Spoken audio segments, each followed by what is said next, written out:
Ladies and gentlemen, I'm the one and only DJ Storms. Welcome back to the channel here on YouTube.com.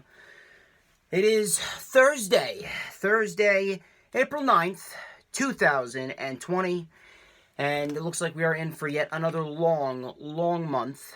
But I hope everyone has been staying safe. I hope everyone has been keeping their sanity during this time. I am back here with another Dark Side of the Ring review. This time we are reviewing the Brawl for All, which took place during the Attitude Era in 1998. Now, a few things before we get started. You guys have been killing it with the views as always. I need to always I gotta extend my thank yous to everyone involved in the entire DJ Storms posse, the entire DJ Storms brand. I gotta send my thoughts and prayers out to you. I hope everyone's been staying safe. You know who you are. You've been talking to me on all platforms of social media. You've been texting me. You've been calling me, Skyping me. You know the drill. The rewind for WrestleMania did really well, over 150 views. The views have been very consistent, as I've always said. I'm actually very pleased with the view count that I'm getting and the likes that I've been getting, so I definitely have to give a special thank you to every single person that has watched my content, that has liked my content, that has tuned in to hear my thoughts, my beliefs, my stances on everything pro wrestling related. I'm definitely glad that I get to do this Dark Side of the Ring review. I'm definitely going to be doing all of Season 2, and I think I'm probably going to make this into a separate playlist. Follow me on Twitter, at HistoryMakerDJS, if you haven't already followed me on Twitter. Follow me on Instagram and Periscope. I know I've been very inactive on Periscope as of lately. I'm going to try and get back on there, possibly do a Thunderscope. I've been tied up with a lot of college work. I have 3 projects, actually, I have to do. One of them is for accounting information systems, so I need to use a lot of Excel spreadsheets. I know, just thinking about that can make your head hurt. I do have a 3 to 5 page paper on stock markets to do, so there's something that's going to drive me insane right there. There was a period of time, actually, I believe it was a few days ago, where one of my professors actually posted 4 homework assignments due within the next 24 hours. I don't know about you, but you don't post 4 homework assignments, all of them due within the same day, no matter how easy they are. You gotta split it up, especially during this time. The added stress during this time really isn't needed. But that's just my little rant on college professors in 2020. But, yes, of course, follow me on Instagram and Periscope at TheDJStorms. And, of course, add me on Facebook. All the links are in the description for collaborations and business inquiries. StormsTakeOver at gmail.com is my email. Please send me an email if you're interested in collaborating with me.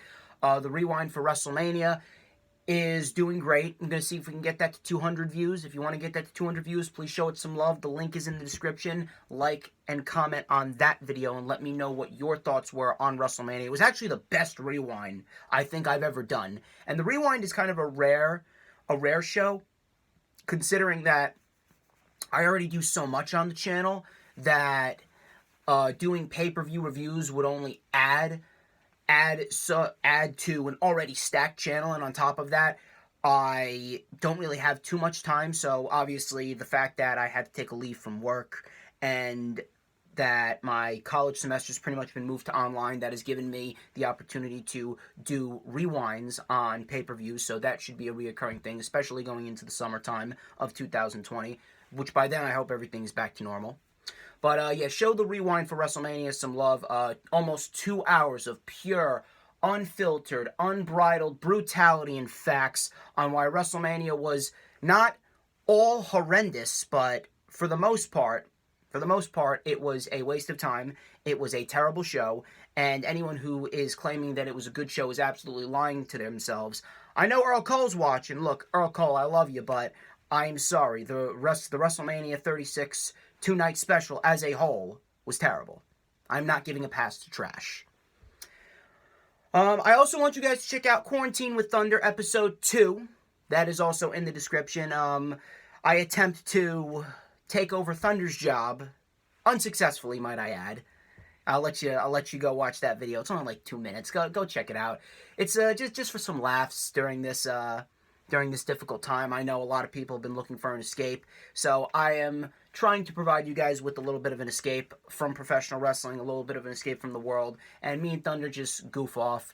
Episode 2 is up on the channel. That was uploaded yesterday. Episode 3 will be uploaded next week. I'm going to have to record some more episodes, actually. We actually have a lot planned as far as the Quarantine with Thunder series goes. I also want you guys to go and like the official DJ Storms business page. The link is also in the description, and I'll be able to send you an invite to join the DJ Storms Posse group on Facebook. We are trying to get to 100 members. I believe we're just at over 60. So come on by. You can talk about anything pro wrestling. You can interact with all the members of the DJ Storms Posse in there. You know, just a little fun group that I got going on Facebook. And then, of course, I want you guys to hit that subscribe button if you haven't already done so. We're on the road to 2K. Just a little bit closer than last time. The progression's still slow, but we're getting there. I'm going to see if we can get to 1.8K by maybe the end of the month. I have a feeling it's going to be rather slow. Maybe we can get there before then. We'll find out. But share me out anywhere on all platforms, social media. Hit the subscribe button. We're on the road to 2K. Hit that thumbs up. We're trying to get this video to 15, 20 thumbs up. That's the usual goal for my videos. And, of course, leave a comment down below. What were your thoughts on the Brawl for All? What did you think of it back then? If you were alive back then watching the Attitude Era. If this is your first time hearing about the Brawl for All, what do you think of it? And, of course, hit that notifications bell with a huge coup de grace. That way you will know whenever I pop up on YouTube. Because whenever I pop up on YouTube, it's the best time to be on YouTube. I mean, come on. When DJ Storms invades YouTube, there ain't nobody better that's going to captivate you on this dying breed of an app than me. But anyway, enough of the self-brand promotion. Enough of the chit-chat. Let's get into the Brawl for All. Dark Side of the Ring. The Brawl for All review. Season 2, Episode 3. Now, originally, I did not know why they were doing a Dark Side of the Ring on Brawl for All. Yes, it was a horrendous idea, but at the same point in time, just the name of it alone and the vibe that it gave off, it almost didn't really fit the mold of Dark Side of the Ring on the surface anyway for me. I understand Chris Benoit, I understand New Jack, I understand Moolah, I understand Bruiser Brody, I understand Jimmy Snuka. They're actually doing that next week. That one I'm very much interested. I think the season season finale is actually Owen Hart as well. That one I really can't wait for. But Brawl for All, I didn't really understand it. I didn't really understand why that would correlate with all these stories. And while it did kind of do a disservice to a lot of individuals. It didn't really seem like it was that bad. But I didn't really understand that it had a much more serious side to it. Realistically, I thought it was just a stupid idea from bad creative. Yes, I know, I quoted Chris Jericho on that, but still. But I thought it was very well done. It wasn't as good as the previous two from season 2. Benoit was still the best. The Benoit documentary was still the best. Then New Jack. Then this I believe will probably go down as the weakest one of season 2. It wasn't necessarily bad. It just wasn't as deep as the other two. I think Jimmy Snuka is really probably going to come in as a close second to the Benoit documentary, but that's next week. They had Vince Russo, who was, and it doesn't surprise me it came from Vince Russo. The guy's an idiot. We had Jim Cornette in there. We had Jim Ross. We had the champ Bart Gunn. We had Darren Drozdov. We had Butterbean in the end. We had the Godfather. And they pretty much ran through what happened to pretty much create the tournament and how Vince McMahon called Vince Russo into his room. You had JR in there. You had Jim Cornette. And, Vince Russo became the sole writer for the Attitude Era. Yeah, he was great in the Attitude Era, but ultimately, all in all, Vince Russo is an idiot when it comes to creative writing. And the whole idea came about because Vince Russo was mad at JBL for claiming that he was the toughest guy. Now, Now, I understand that there's going to be people in life that are going to claim that they're tough and they're going to talk all this shit, but when it comes to a business, you don't put your petty personal feelings into the realm of business, because if you do, that is going to end up ruining the careers and the livelihoods of everyone else around you. And that's pretty much exactly what happened. It's pretty much exactly what happened.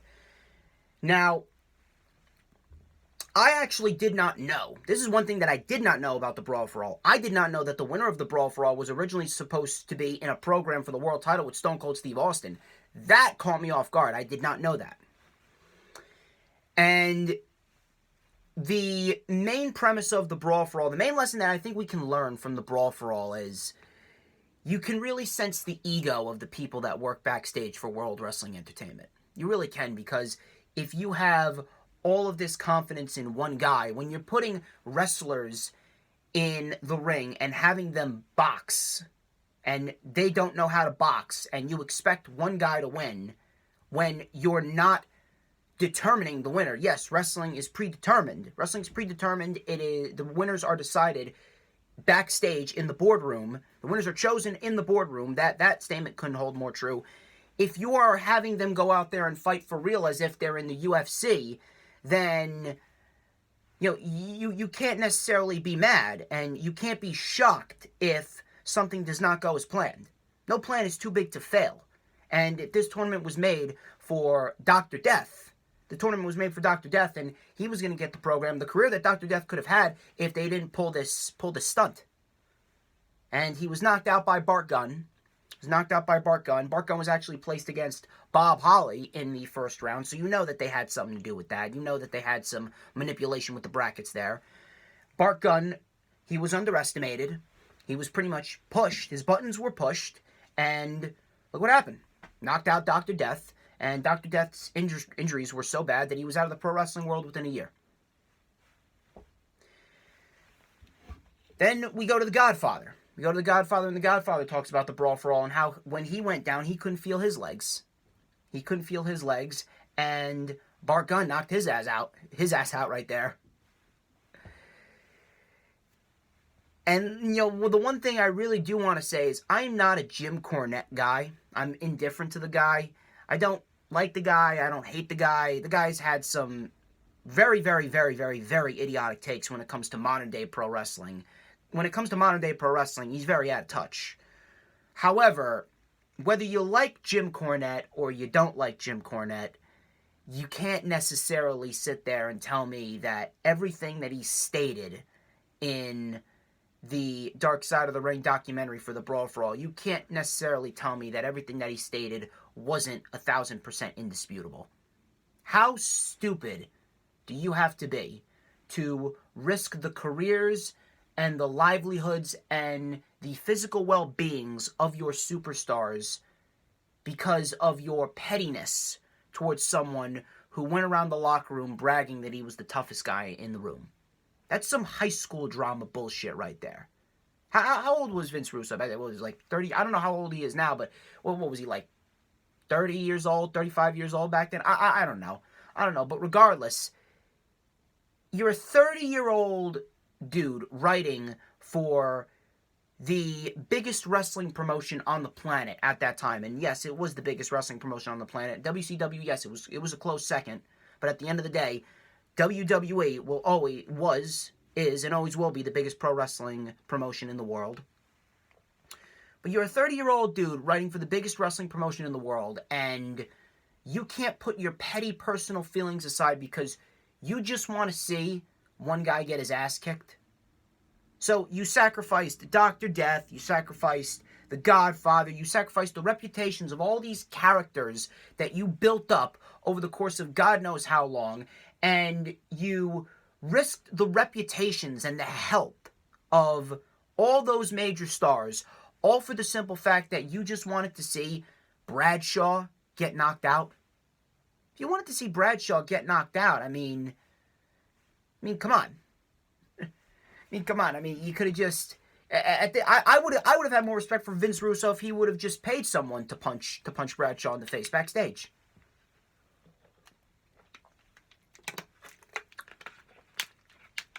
And on top of that, the guy is sitting there during one of the Brawl for All matches in the documentary, and he's trying to tell me that he was entertained by it. Meanwhile, you take a listen to everyone outside of Vince Russo, and they said the same thing. It was a cluster, it didn't resonate with the audience, and nobody got over. I don't really know what to say about that. And on top of that, you have Bart Gunn, a guy that wasn't even expected to win, but you put this tournament together, and you had them really go out there and fight. What did you think was going to happen? I know it sounds cliche. I know this sounds very, very cliche, but expect the unexpected. Expect the unexpected when it comes to a situation like that. If you have a situation where it is not predetermined and the winners are not chosen, if you have a situation in which you are not booking the outcomes, then you cannot expect to have that person that you originally planned in your head to win. You can't be shocked if that person does not end up walking out the winner. And Bart Gunn, while he was a tough guy, great professional wrestler, they didn't know what to do with him. They didn't know what to do with him, and they pretty much couldn't get behind him.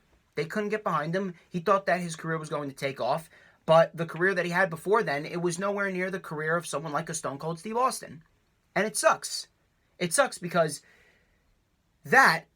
all of that and all the effort that he put into that to show us that he is really the toughest guy backstage, legitimately, resulted in him getting knocked out by Butterbean at WrestleMania 15 within 30 seconds.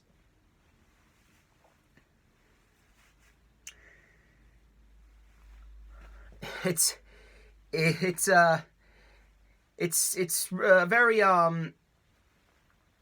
very ridiculous topic if you think about it, that realistically should have never even been conceived by the individual. And if anyone was going to conceive it, of course it was going to be Vince Russo.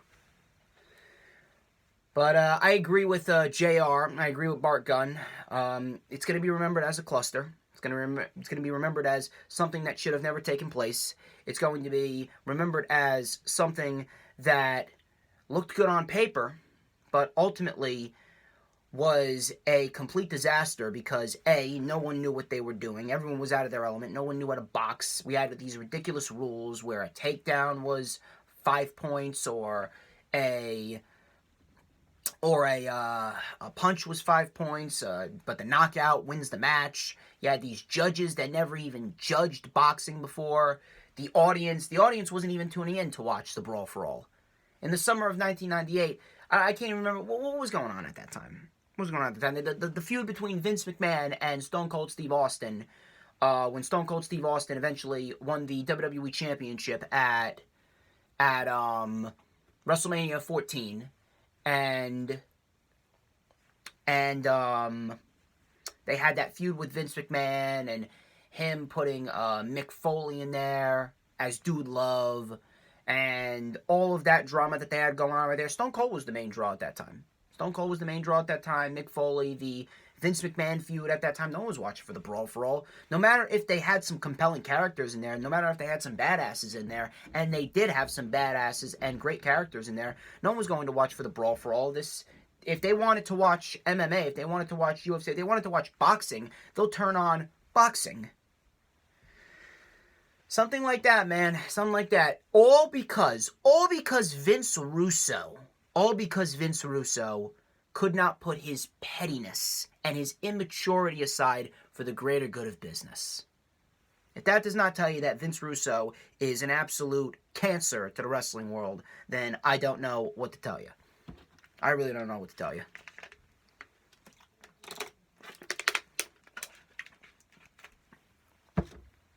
You know that Vince Russo and Jim Cornette, they're destined to do this forever. They are destined to fight forever. They are absolutely destined to fight forever. And to be quite honest with you, I would not be surprised if by season 3 they make a Dark Side of the Ring on the feud between Jim Cornette and Vince Russo. Guarantee you that would be one of the most watched Dark Side of the Ring episodes of all time. That right there is golden. Golden. But ladies and gentlemen, that wraps up this edition of Dark Side of the Ring review. I would like to thank each and every single one of you who tuned into the video. As always, like, comment, subscribe. Check out all the links in the description. You guys stay safe. No Lightning Flash update this week. I feel as though I need a little bit of a break. I need another break, considering that there is multiple projects for me to do, multiple papers for me to do. I do have an exam for intermediate accounting. I do have an exam for corporate finance I need to focus on.